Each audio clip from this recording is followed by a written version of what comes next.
I am 78 years old, and this morning I had to look at a grocery store circular to see which brand of bread was on sale for 99 cents.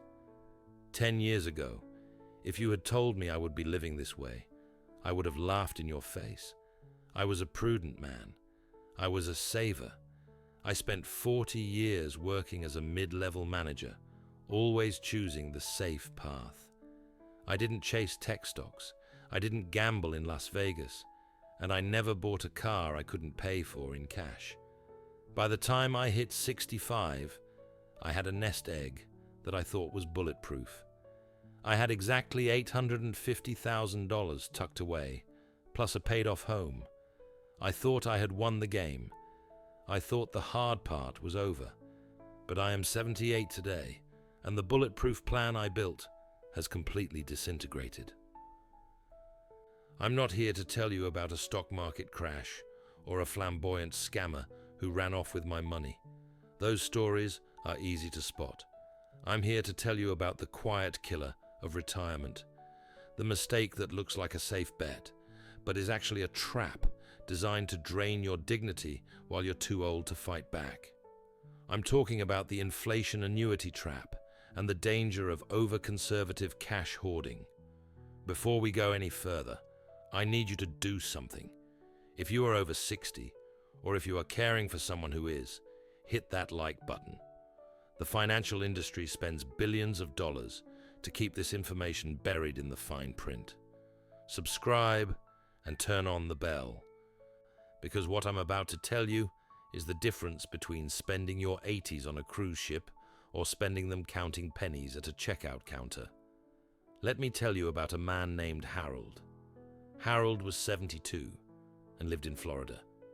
He was exactly like me. He was terrified of the volatility of the stock market. He remembered 2008, and he didn't want to see his balance drop by 30% ever again.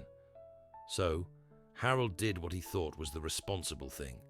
He moved his entire retirement fund into safe cash instruments, low-yield CDs, and a fixed annuity that promised him a guaranteed $3,000 a month for life.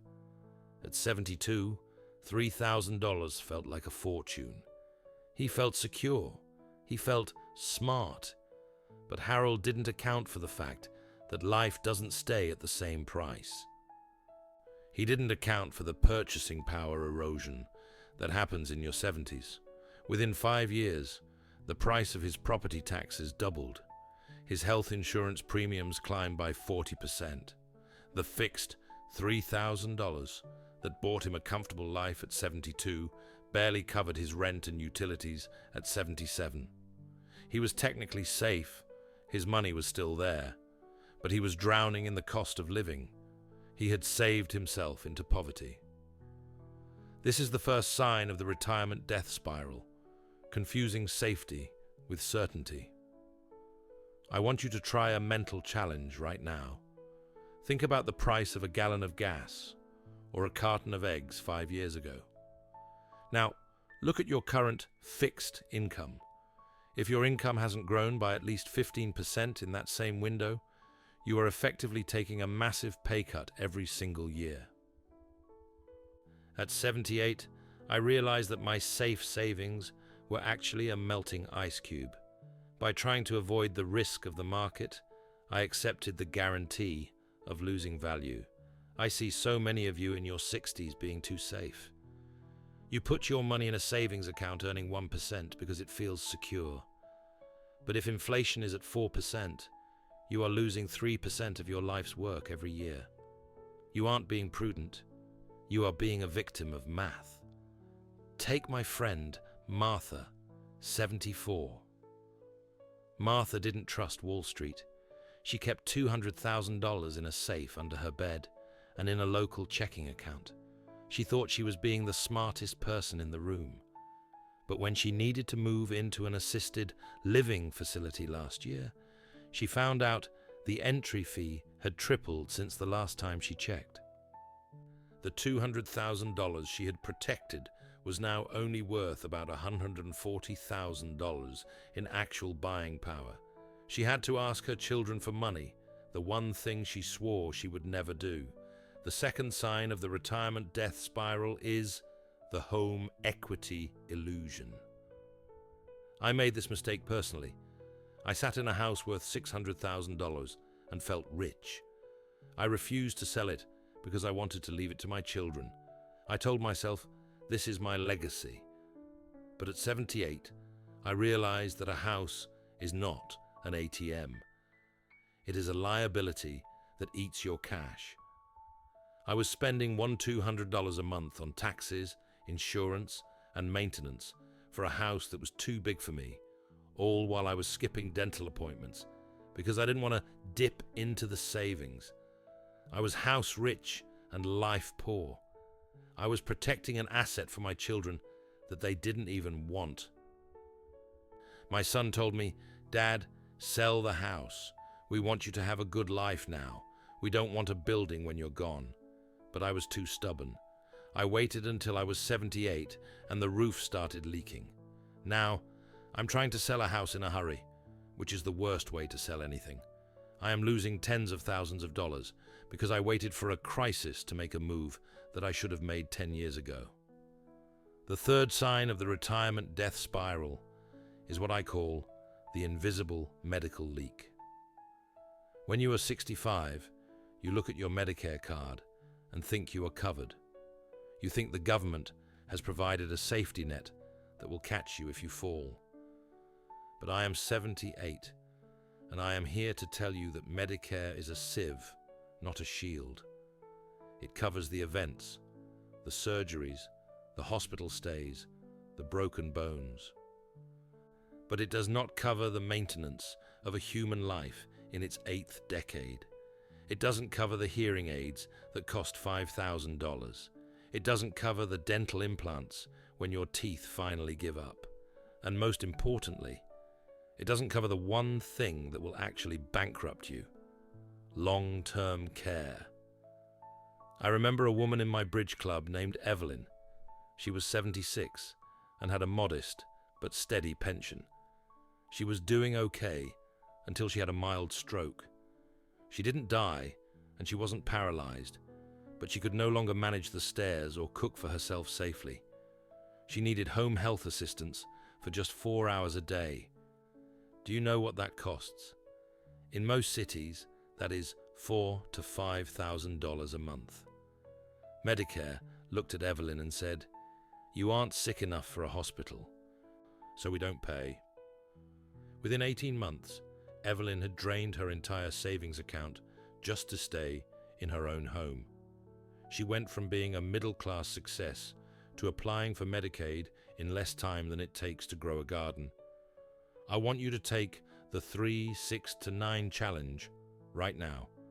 Look at your monthly budget. Could you survive if your expenses increased by 3% this year? Most say yes.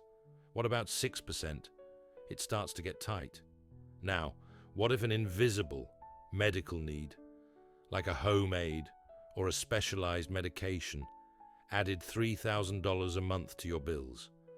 For 90% of seniors, that is the end of their independence. At 78, I realized that I hadn't saved for retirement. I had saved for a vacation that never ended, without accounting for the fact that the ship would eventually need massive, expensive repairs. The fourth sign is the family financial fog. This is the hardest one to talk about because it involves the people we love most. At 78, I've seen so many of my peers ruin their own retirements by trying to save their adult children. We see our son struggling with a mortgage, or our granddaughter needing help with college tuition, and our provider instinct kicks in. We write the check. We tell ourselves, "I'll make it up elsewhere." But you can't make it up. There are no student loans for 80-year-olds. There are no retirement scholarships. Take a look at David, a friend of mine who is 80. 5 years ago, his daughter went through a messy divorce.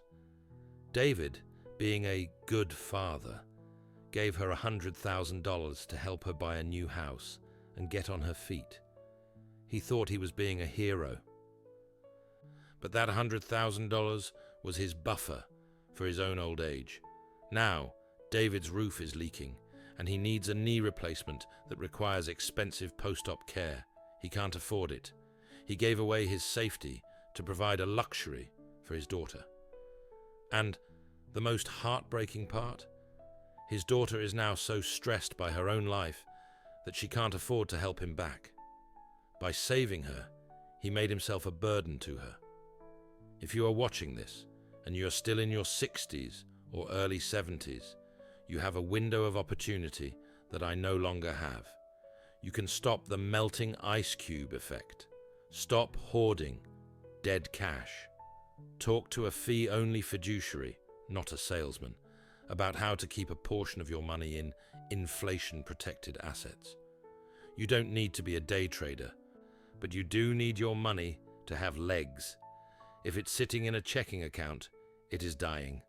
The 5-year downsize rule. If you're over 70, you should not be living in a house with more than one flight of stairs or a yard you can't mow yourself. Sell the legacy house now while the market is high and you have the energy to move. Take that equity and put it into a high-yield, accessible fund. That is your dignity fund. The hard conversation. Sit your children down and show them the numbers. Tell them, I love you, but my greatest gift to you is my independence. I will not be writing checks for your wants if it jeopardizes my needs. It sounds cold, but it is the most loving thing you can do for them. I am 78 years old, and I am learning to live with the consequences of my safe choices.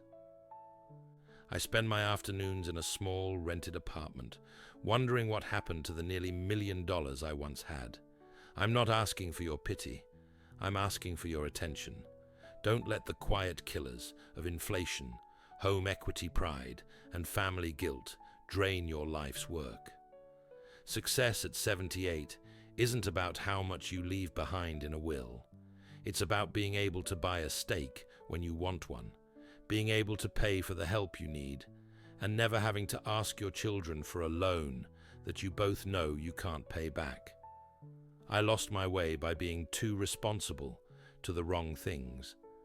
I was responsible to my house, responsible to my bank's safe products, and responsible to my children's immediate desires. I forgot to be responsible to the 78-year-old version of myself. Thank you for listening to this confession. It's a hard pill to swallow, but I hope it serves as a wake-up call. If you felt the sting of inflation, or if you're struggling with the decision to downsize, please leave a comment below. Let's share the reality of these numbers so the next generation doesn't make the same mistakes we did. Like this video to help it reach the people who are currently saving themselves into a corner, and subscribe for more honest talk about the financial reality of aging. Now do me a favor. Open your bank app, look at your cash, and ask yourself, is this money working for me? Or is it just sitting there waiting to disappear? Your future depends on the answer.